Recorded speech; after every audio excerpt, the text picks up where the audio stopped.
I see it now. We're all connected, and our actions create these ripples that affect the whole energy field. And the more we get that, the more we can be aware of what we're putting out there. It's not just about me, me, me. It's about realizing that my actions have an impact on everyone. Exactly. And that's where things get really exciting, because if we can really tap into that collective energy, think of all the good we could do.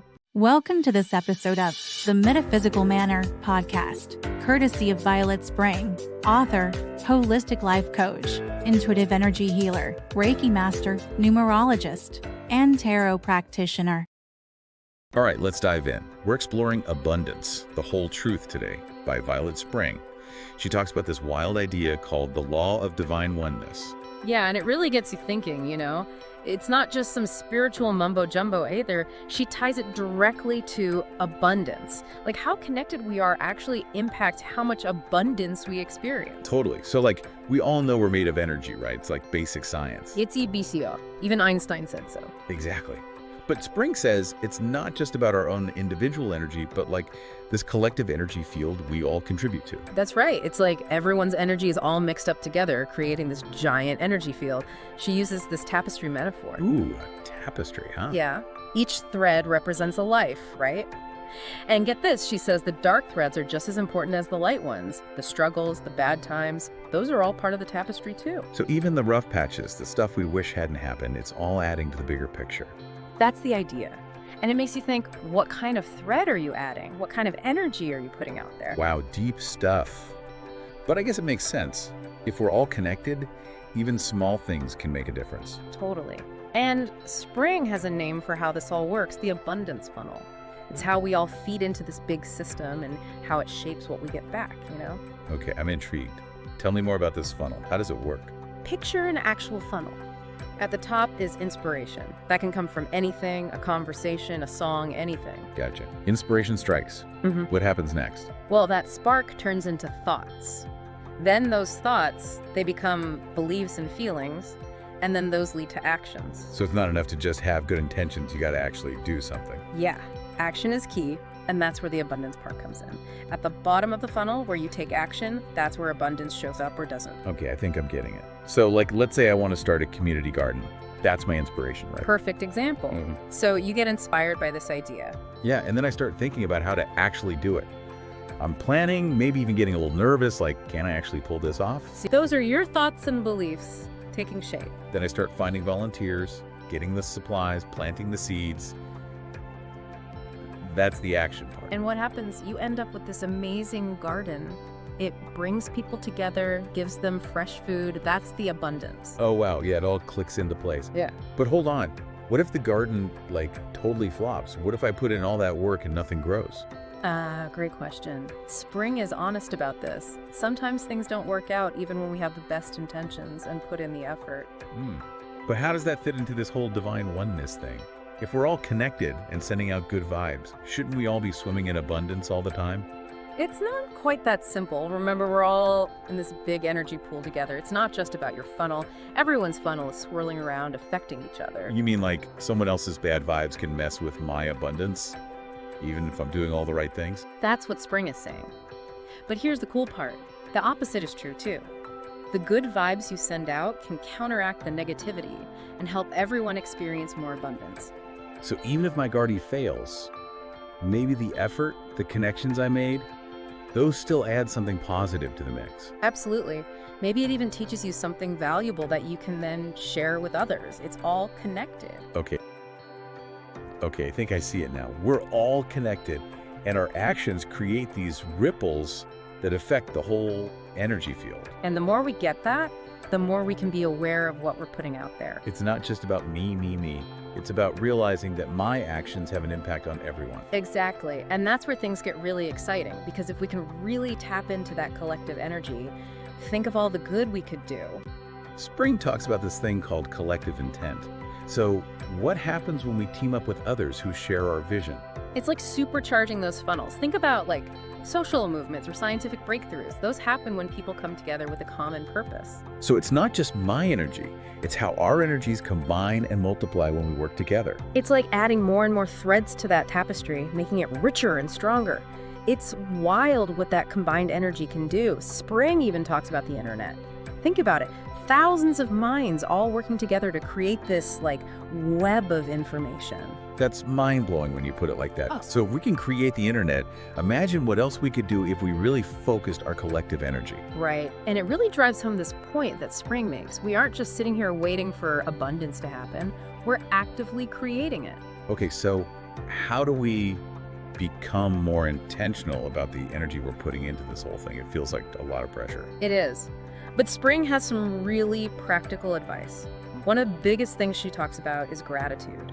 Gratitude, like being thankful. How does that fit into all of this? Well, when you're focused on the things you're grateful for, you're shifting your energy away from what you don't have and towards what you do have. It's like you're sending a signal to the universe that says, hey, I'm open to abundance. So instead of thinking about what I wish I had, I should be celebrating what I already have. Exactly. And it doesn't have to be big stuff. It could be simple things like a sunny day or a good cup of coffee. Makes sense. But what about when things are tough? Like, how can I be grateful when everything feels like it's falling apart? Spring gets that life isn't always easy, but she says that even in the hard times, there are always things to be grateful for. Maybe it's a friend who's there for you, or the strength you're finding within yourself. It's about finding those little bits of light, even when things are dark. Yeah, and by choosing to focus on those bright spots, you're staying connected to that abundant energy, even when it's hard to see. Okay, gratitude, got it. Yeah. What else does Spring recommend? She also talks about self-discovery. Remember, each of us has a unique thread to add to this tapestry, right? To do that, we gotta know what makes us us. You mean like figuring out our values, our passions, all that stuff? Yep. And it's not a one and done thing. It's an ongoing journey. We have to keep asking ourselves, who am I? What do I care about? What do I want to contribute to the world? And the more we know ourselves, the more we know our purpose, which can then fuel our inspiration and actions. It all ties back to that abundance funnel. Right. And a big part of self-discovery is being vulnerable. It's about letting go of who we think we should be and embracing who we truly are, even the messy parts. That can be scary. But I guess real connection with ourselves and with others takes that kind of honesty, huh? For sure. And it's through those honest connections that we weave the strongest threads into the tapestry. We create this web of support and shared purpose. Which brings up legacy, right? What kind of mark do we want to leave on this tapestry? That's where things get really deep. Spring challenges us to think bigger than just ourselves. What energy are we leaving behind? What will people remember about our thread in the tapestry? Wow, that's a big question. But it is important, especially in light of all this.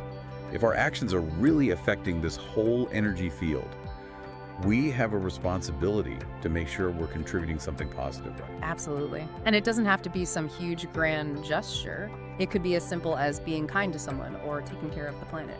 So, like, every act of love, every time we share knowledge, every effort we make to make the world a better place, those are all contributing to our legacy. They are. And those seemingly small actions can have a huge impact that lasts way beyond our lifetime. That's the crazy thing about the law of divine oneness. It connects us all across time and space. Whoa, that's a lot to take in. But it also kind of feels daunting. Like, how can we even grasp the full scope of our impact? Or even know if we're making a positive difference? Spring's advice: trust the process. We don't need to have all the answers or control every outcome. So we focus on our intentions, we take action, and then we trust that it's all contributing to something bigger, even if we don't see it right away. Exactly. And she also talks about listening to our intuition. Our gut feeling. Yeah, that inner voice that tells us what feels right. So we combine that inner guidance with an awareness of this whole divine oneness thing. And that's how we become powerful creators. Exactly. That's really powerful stuff. But, you know, it's one thing to talk about it. It's another to actually, like, live it, right?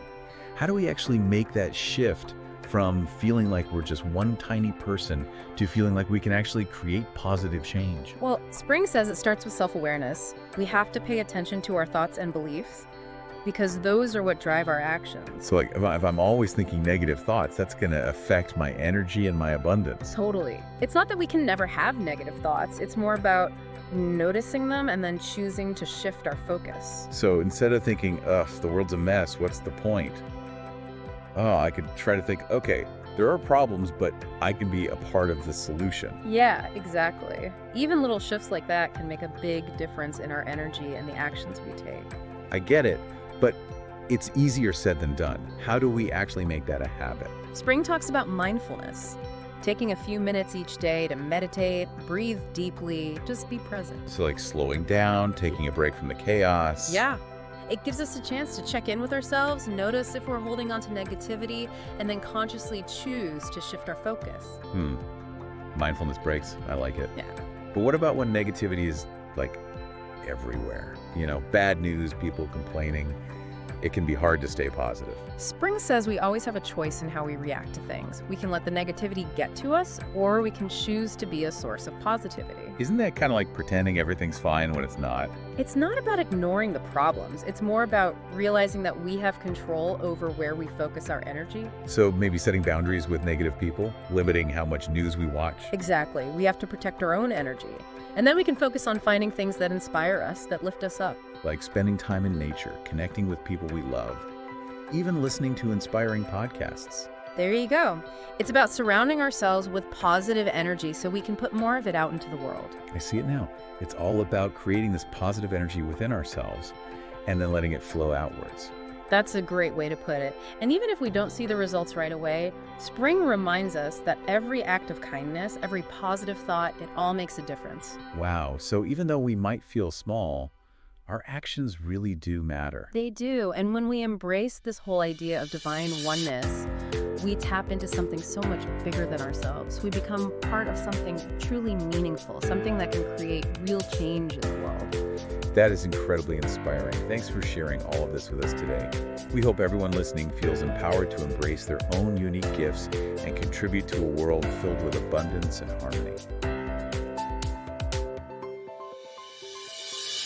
Being a soul star is easy. Just like and subscribe to join the journey. Thanks for watching.